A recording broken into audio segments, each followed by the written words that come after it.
like that was the message, yeah? Thank you. So, the times of our lives. In our culture, time is something that we all agree upon, isn't it? It's what makes our lives orderly, keeps things all in place, like especially this morning. How many got up an hour too late? How many got up an hour too early? Yeah. But for the most part, we agree upon that. At Johns Hopkins University, there's a lab that has a clock that can measure time to 1/1,000,000th of a second. That's the amount of time it takes for a ray of light, which travels at 186,000 miles per second, to pass through the distance of a playing card. So they can measure that. On the other hand, they can measure objects at the furthest end of our solar system, not even the galaxy, just the solar system, 9 billion miles away. So physical time is measurable. It's, scientific, it's real, we can see it, taste it, touch it, hear it, smell it. It's measurable. But then there's another kind of time. Metaphysical means beyond physical. So I'm talking about metaphysical time here. And it's a time that we cannot measure. Right? So we experience, I had a good time.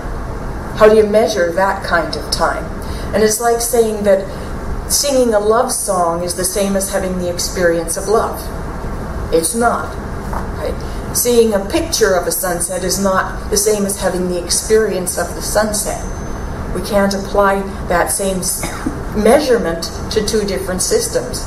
It's like Trudy said. I showed him a can of Campbell's tomato soup.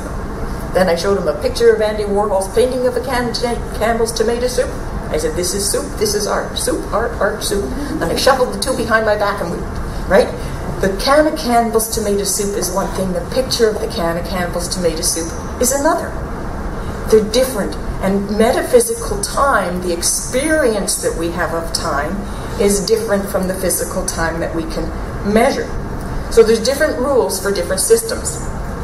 Do you ever feel like you're kind of deer in the headlights, out of sync with everybody else, a little bit lost in time? Do you ever think everybody else knows what's going on and I don't? You ever been there? Or even worse, I'm the only one who knows what's going on and they don't? You ever have deja vu? You ever have precognition, which is, I just knew that was going to happen? Do you ever have those things? Could be that those are all experiences of being temporarily disconnected from that physical measurable time that we all agree on, right? All sorts of possibility. So there's different kinds of time. And usually we think of physical time, clock time, and that's what we use to coordinate our activities. But then there's biological time. There's light cycles, night and day. There's seasonal cycles. There's tide cycles. There's sunspot cycles we're not normally aware of, but there are all those cycles in nature. That's quite different from physical time. And each of us has our own biological clock. There's this cycle. It tells us when to be born, to develop into puberty, to adulthood, old age, and die. We all have our own biological clock. And from the beginning of time, mankind has observed those cycles, the solar cycles, the night cycles, the seasonal cycles, and that probably was mankind's first indication that there was order in the universe, right? There's an order, there's a plan, there's a design, something's happening that's been planned. So that could be the first indication that man had, that there was an order in the universe, and then for millennia, man went about looking for that logical order and trying to prove that the universe was a machine. Right through Newton and Descartes, the universe was a machine that was actually running down. And then along came Mr. Einstein and changed everything, because he has this theory of relativity. And then not only is the universe not running down, it's forever expanding, and time is movable and bendable and wiggly and squiggly. That's the latest scientific language, by the way. So that changed everything around. So now we have an experience of time ourselves, a personal experience of time. And that's why sometimes time seems to be dragging and time seems to be flying. You've had that. We've all had that. And as we grow older, time seems to go faster, right? Anybody? Remember how long it used to be between Christmases? I remember I must have been 5, because I asked my mother, I said, why is it that it doesn't seem quite as long a wait this year as it did last year for Christmas? And she said, well, my dear, my mother was very wise. She said, last year, a year was 25% of your life. This year is only 20% of your life, so it seems to go faster. Wow. I did a little calculation last night. This year, a year is 1.42% of my life. So like, no wonder time is flying. So it's relative to who we are, right? Everything is relative. That's what Mr. Einstein taught us. So our personal experience of time is influenced by nature, by the nature cycles and all that stuff, and by our own biological clocks. But it's also influenced by how we choose to look at it. Everything, this is our teaching, isn't it? Everything is influenced by how we choose to look at it. And that's why having fun time goes a lot faster than waiting for the dentist time. Have you noticed that? But that's another argument for being in the now, being focused in the present moment, so that we're not worrying about the past or fearing about the future. We're just being right here and right now. And then there's another kind of time that we don't think of very often, and that's cultural time. Cultural time. Different cultures view different things in different ways. For instance, in some cultures, to be kept waiting for a business appointment is a major sin, right? Other cultures, we think nothing of it. Even within our own culture, we have people who are always on time. And you know, you've got the relative who's always late, right? It's there. That's a cultural effect. Edward T. Hall, in his book called The Dance of Life, talks about micro-time. And that's what he calls micro-time, that little attachments we have to how we spend a few minutes and how important it is. And then there's sacred time, and that's the time of ritual and ceremony, and they have their own time.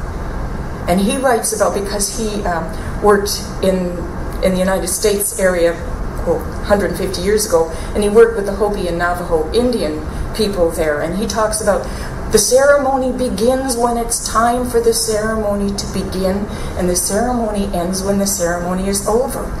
You know, there are some things like weddings, memorial services, things like that, that transcend our ideas of what's supposed to happen. It has its natural unfolding.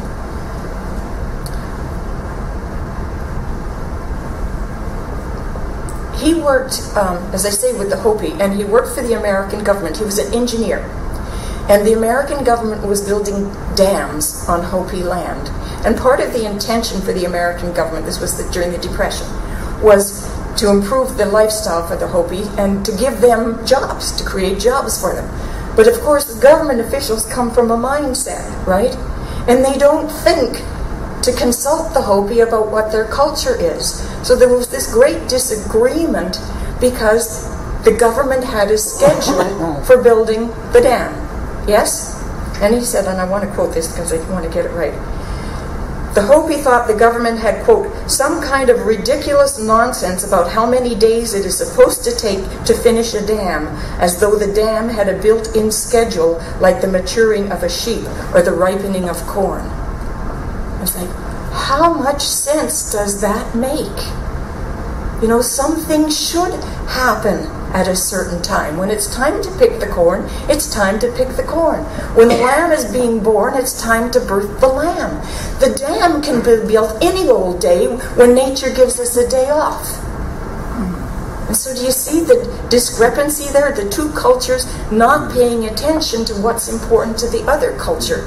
And so the government officials thought the Hopi were lazy, and the Hopi thought the government officials were just plain crazy. You know, and it makes a whole lot more sense to me when I see that now. And I'm one of those people who's anal about starting on time. You know that, don't you?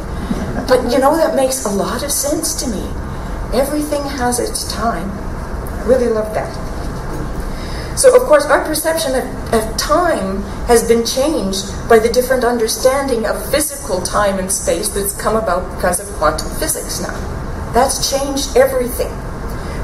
And it's wonderful to me because we're now beginning to realize that time is not necessarily fixed and immutable and cast in stone. Time actually bends. We can actually influence it. And there's the possibility, if we get spiritual enough, that we can actually transcend physical time, and that in the now we can actually affect our future and even our past. Is that woo-woo enough for you? If we can get past the limitations that our physical beliefs lock us into and see possibilities.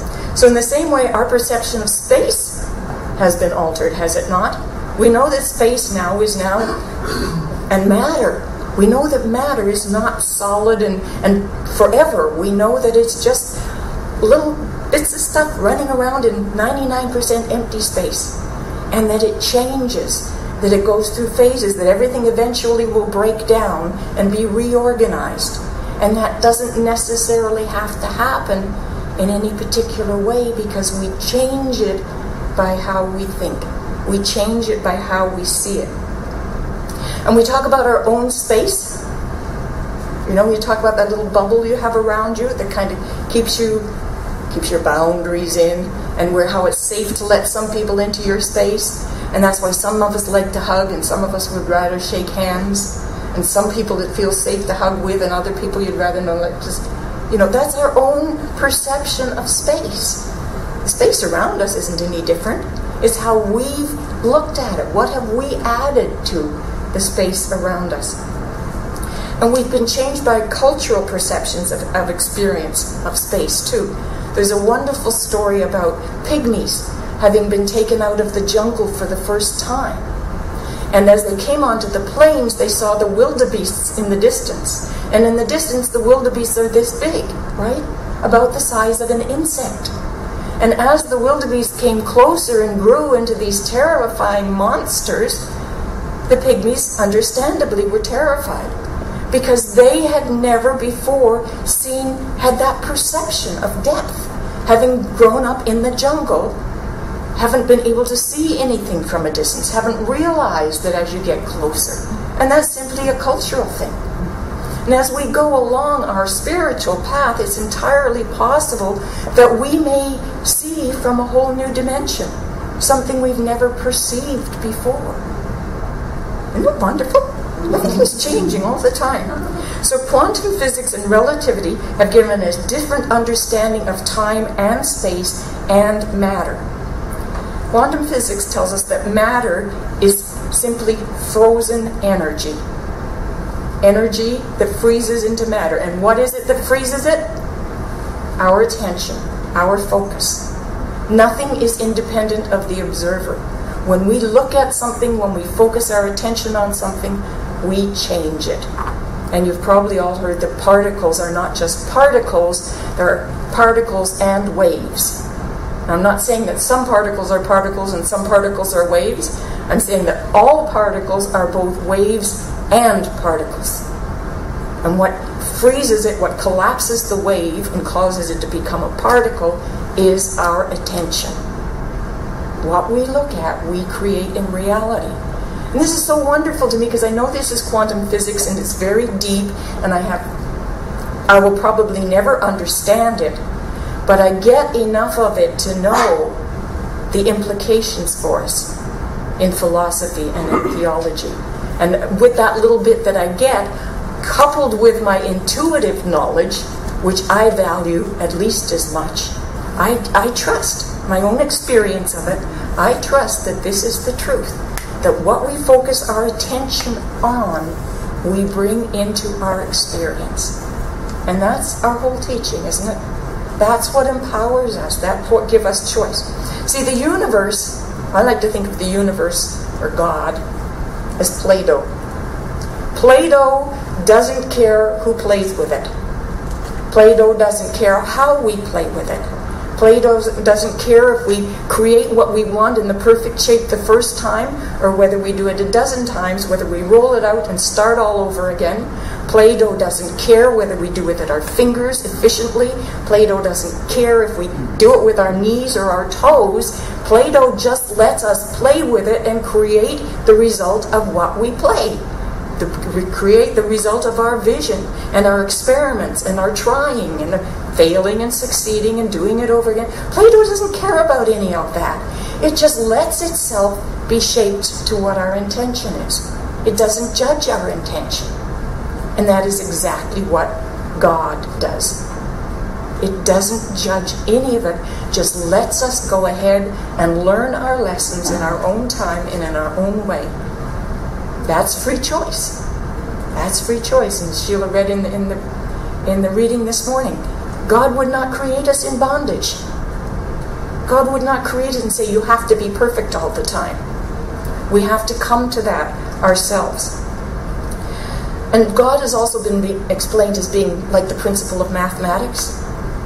If we believe that 2 times 2 is 5, we will likely go bankrupt. But mathematics isn't punishing us. We're punishing ourselves because we don't understand the concepts of mathematics, the laws of mathematics.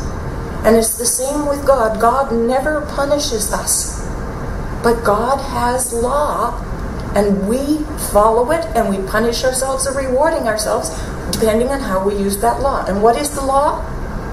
The law of cause and effect. When we think something, we draw that to us. It's that simple. It really is. That's the law of God. So, mathematics is a universal power. It responds to everybody. If we take the time to learn its lessons, we can build dams and bridges and skyscrapers and do all that stuff. And if we do not learn its principles, we can't use it. God has principles. God has laws. And it's usable. Just like Play-Doh, it just offers itself up for us to use it. Here I am. What do you want me to do? Can you imagine that? I mean, our concept of God is something telling us what we've got to do, right? But God is actually standing by saying, what would you like me to do? Not that God's a me, but anyway. If we have faith in the principles of mathematics and use them correctly, we will experience the results we want. If we have faith in the principle of the universe, the divine mind, whatever it is, and use it correctly, we will experience what we want. So God can be shaped. God can be, and it is all God, right? Everything, we are all God, just reshaping itself by our intention. Not limited by time or space. God, universal mind, the infinite, transcends time and space. Those are just constructs of the physical universe. We just made them up to help us realize where we are and when. But God is not limited by any of that. So our thoughts are such powerful things. When our mind, did you ever blow up a balloon? And after it's been blown up, it never quite contracts back to the size it was before. Our minds are like that. Once we've blown them up, we can never shrink back. Once we know who we are, sorry, you can go back. You can never go back to sleep. You can have a little nap now and then, but you can never go back to sleep once you're awake. And you know how in order to get a balloon to blow up, you have to snap it and stretch it a couple of times? Well, that's what quantum physics has done for me. Given my mind a few snaps. So that I realized, my God, there's a whole lot of stuff there that I don't understand and I can't explain, but I can still use it. I can still use it. And so that's what quantum physics has done to me. So for me, this validates our teaching. It really does validate our teaching, this whole idea of quantum physics. Because this is what the teachers in this philosophy have been teaching intuitively, and I suppose even the Eastern mystics, generations back have intuitively known this. And now our great modern Western science is actually backing us up on that. And the other thing is, atomic particles, or subatomic particles, For years, scientists tried to break down matter into its smallest parts. You know, atomic particles, subatomic particles, and then there was quarks and whatever it is, and they keep going down and down, looking for the smallest building block. And what they're realizing is once you get down there, it isn't matter at all. It's energy. It's energy, and it isn't stuff. It's relationship. So the smallest building block of our universe is relationship. We're all an interconnected web. And isn't that what we teach? Wouldn't that, and that would have to be at the level of consciousness, right? Because physically, obviously, we're not interconnected. But at our consciousness, we are interconnected. And so wouldn't that explain maybe why our spiritual mind treatment works? Because in our consciousness, we're connected. And when I see the truth in my mind, it shows up for you. And that's why Lana, if you go to her for treatment today, she's not going to fix you. She's not going to see what the problem is that you think you've got. She's going to look through that, past that, to see the truth of who you are. And when she sees that clearly, that shows up. That's how we're all connected. So most of us are never going to completely understand quantum physics in this lifetime anytime soon, I don't think. But we can nevertheless use it. We nevertheless know that what we focus our attention on tends to show up in our lives. Sure, it's influenced by all this other stuff that's going on, you know, human race beliefs and all those things, and other people influence, because we're all thinking into the universal mind. So that's why we need to keep doing it, you know, wearing the groove. We need to keep thinking, keep focused on what we want, and not allow ourselves to go down the track of worrying about what we don't want. Because when we're worrying about what we don't want, what we're doing is attracting what we don't want, right? So it really is about thinking positively, whatever positive is to you. It's about knowing that God, the divine, the creative power is not limited by time and space. Is that everything we could ever want is already available to us. Before we asked, it was already given. And all we need to do is open our minds to see it, like the pygmies coming out of the jungle. Open our minds to a new perception, to be willing to see. Because everything we want and need is here in this space, in this moment of time. And it's our blessing and our opportunity to use it. Namaste.